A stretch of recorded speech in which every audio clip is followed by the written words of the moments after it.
Un paysage renferme juste la quantité de beauté visible que nous sommes prêts à apprécier. Quand on se promène à travers bois, le soleil qui pénètre par le fond et illumine le dais rouge des chênes qui de chaque côté se mêle au vert fluide des pins crée un somptueux tableau. Quand on regarde en direction de l'ouest, les couleurs se fondent dans un embrasement de lumière. Mais dans d'autres directions, la forêt tout entière est un jardin en fleurs où des roses tardives brûlent de tout leur feu. Il suffit d'élever un peu son regard pour que toute la forêt devienne votre jardin. J'aime particulièrement l'étang de Saint-Cucufa. Me promener en vélo, c'est vraiment un moment extrêmement agréable. Je suis un peu né dans la forêt parce que je suis fils de forestier. On n'atterrit pas là par hasard. La forêt, c'est mon enfance et ce sentiment de liberté.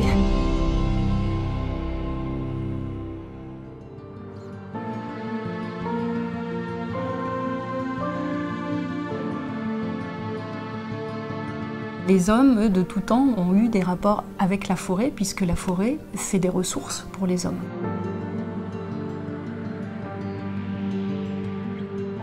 En fait, on a hérité de la forêt. C'est des générations de forestiers qui ont travaillé au quotidien dans ces forêts-là. Les forêts ont été façonnées par l'homme, j'ai envie de dire, pour l'homme.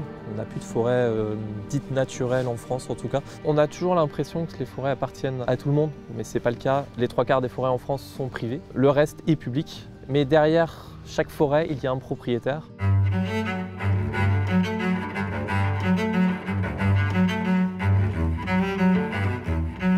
Ces forêts appartenaient au roi, au prince, aux seigneurs, mais également à des bourgeois de Paris qui cherchaient à obtenir une autonomie énergétique, dirait-on aujourd'hui. Le roi est le plus gros propriétaire de l'ouest parisien, puisque toutes ces forêts sont utilisées dans le prolongement des résidences royales, le Louvre, les Tuileries, Saint-Cloud.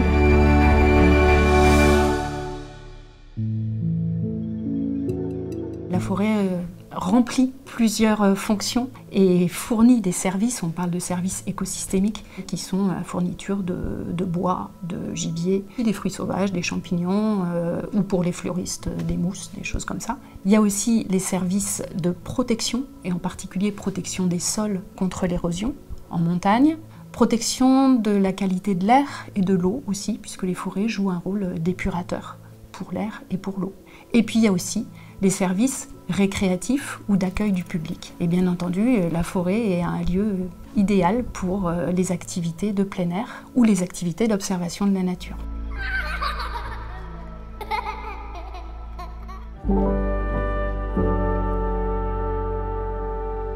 Le nom de la malmaison nous interpelle. On pense tout de suite à un lieu malfamé. En fait, cela signifie tout simplement que c'est une grange, c'est-à-dire une fausse maison. Le nom de Joséphine Beauharnais est attaché à la forêt de la Malmaison parce qu'elle a aimé passionnément cette propriété qu'elle a constituée de toutes pièces. Donc Joséphine, entre 1799 et 1800, achète une de ces forêts, 200 hectares d'un seul tenant. Elle va construire ce fameux château de la Malmaison. Elle a la passion des voyages, d'où l'introduction dans le parc d'exotiques, essences qui seront parfois testées dans la forêt.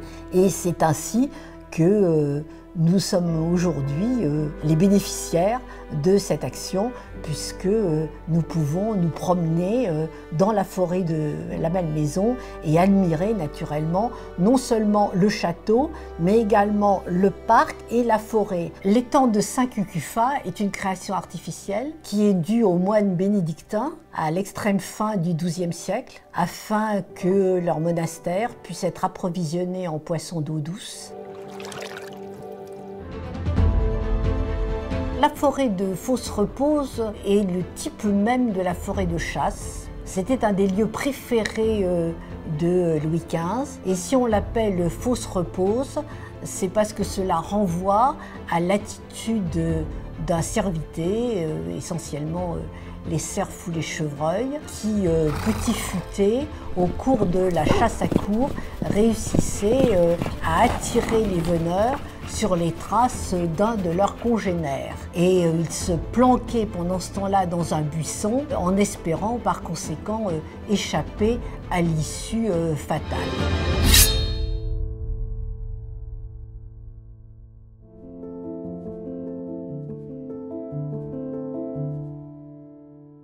Alors, forêt domaniale, cela veut dire qu'elle relève des domaines de l'État. Cela leur assure l'inaliénabilité, c'est-à-dire que ces forêts ne peuvent pas être vendues, ne peuvent pas être louées.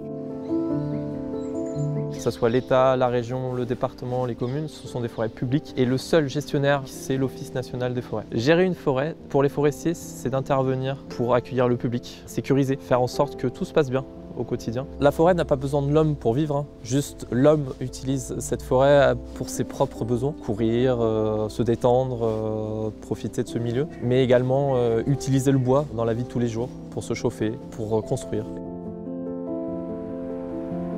Une forêt gérée, c'est une forêt qui est utile à l'homme, qui est travaillée, façonnée par l'homme, parce que l'homme a besoin des ressources que lui apporte la forêt. S'il veut faire du bois de chauffage, il ira plutôt traiter les forêts en taillis. On coupe à la souche, ça rejette et ça fait du petit bois qui permet facilement de faire du bois de feu. Si l'homme au contraire veut faire des belles planches, il a besoin d'un tronc bien droit, un fût sans nœud, sans branche basse, et dans ce cas-là, il va aller vers des traitements de futaie. En forêt gérée, les forestiers ont toujours le souci du long terme. Ils ont toujours le souci du renouvellement de la forêt. Alors quand ils coupent des arbres, c'est pas juste pour le plaisir ou juste pour faire des planches, c'est aussi pour travailler, cultiver le peuplement forestier. Et au moment d'une coupe, on ne coupe pas n'importe quel arbre. On va couper les arbres qui gênent le plus, ceux dont on pense qu'ils feront dans le futur de très beaux arbres. Plus tard, on va commencer à penser au renouvellement de la forêt, à remplacer les vieux arbres par de jeunes arbres. Alors, dans une forêt gérée, on n'attend pas qu'un arbre meure de sa bonne vieille mort. Sinon, il faudrait attendre des siècles. Donc on va couper l'arbre au moment où il est à son optimum économique, quand il est assez gros pour donner des planches, pas trop gros parce que sinon les scieurs ont du mal à trancher des gros troncs, et qu'il est quand même assez vieux pour pouvoir fructifier et faire des petits.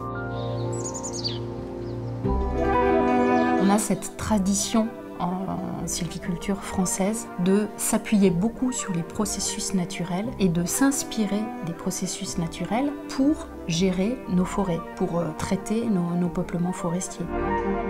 Les paysages que nous admirons en forêt doivent beaucoup à la main de l'homme, non seulement par l'aménagement des allées qui servaient pour les différents types de chasse, également les espaces découverts qui servaient pour la chasse au vol, qui était très importante dans ces territoires, également les rotondes et les carrefours qui étaient nécessités pour le spectacle de la chasse à courre et pour que les veneurs puissent se retrouver au son des cors. Je crois que réussir à faire comprendre la nécessité de la gestion des forêts par l'homme, c'est certainement ce qu'il y a de plus difficile. Certains se disant, au fond, ces forêts, elles ont existé avant la présence de l'homme, elles pourraient très bien se passer de lui. Non, elles ne pourraient pas se passer de lui. Il faut savoir que rien n'est fait au hasard dans la forêt. Il y a une explication à tout. On coupe un arbre, déjà pour faire de la place à son voisin. L'idée, c'est que le voisin puisse grossir, grandir. On coupe un arbre aussi pour alimenter la filière. On a tous besoin de bois dans la vie de tous les jours. On coupe un arbre également pour des questions de sécurité. On a des forêts qui sont très fréquentées, énormément de chemins. À proximité des chemins, on va marquer les arbres qui sont morts ou qui risquent de tomber, qui sont fragiles, pourriture par exemple au pied, qui risquent de tomber sur une personne. Donc ça, ces arbres, on les marque, ils seront coupés. Le problème, c'est que souvent, le public ne perçoit pas l'état réel des arbres. Il croit qu'un arbre est bien portant, alors que au prochain coup de vent, l'arbre peut tomber et nécessite donc une extraction préventive. De même, lorsque des peuplements sont malades, le public ne le perçoit pas et estime qu'il a devant lui une coupe blanche absolument scandaleuse, alors qu'on ne peut pas faire autrement que de couper.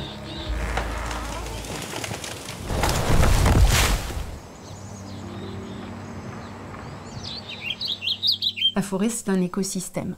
Donc, c'est une multitude de relations entre les êtres vivants qui peuplent la forêt. Il y a les arbres, certes, mais c'est pas tout.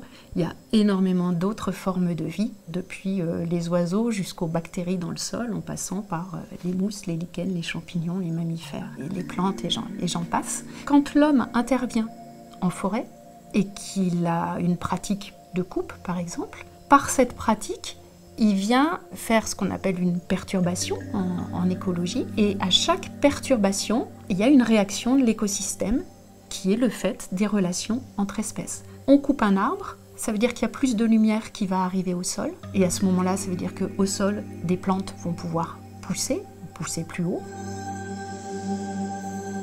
Je pense que pour être un bon forestier, et qu'on soit dans la partie recherche ou dans la partie gestion, on a besoin d'observer. Et on a besoin d'être humble aussi, parce que c'est clair qu'on ne maîtrise pas tout.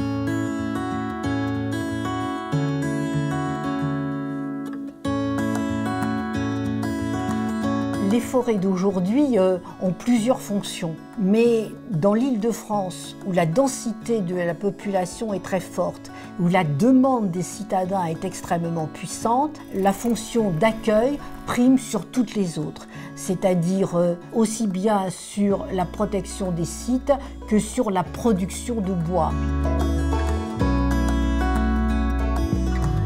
C'est une chance d'avoir ces espaces ouverts à proximité de Paris, libres, gratuits. Il faut en profiter. C'est une responsabilité collective. C'est l'affaire de tous les usagers. On a besoin de tout le monde, que cette forêt puisse exister, qu'elle se porte bien, qu'elle soit belle, qu'elle continue à être belle pour tout le monde et pour les générations à venir.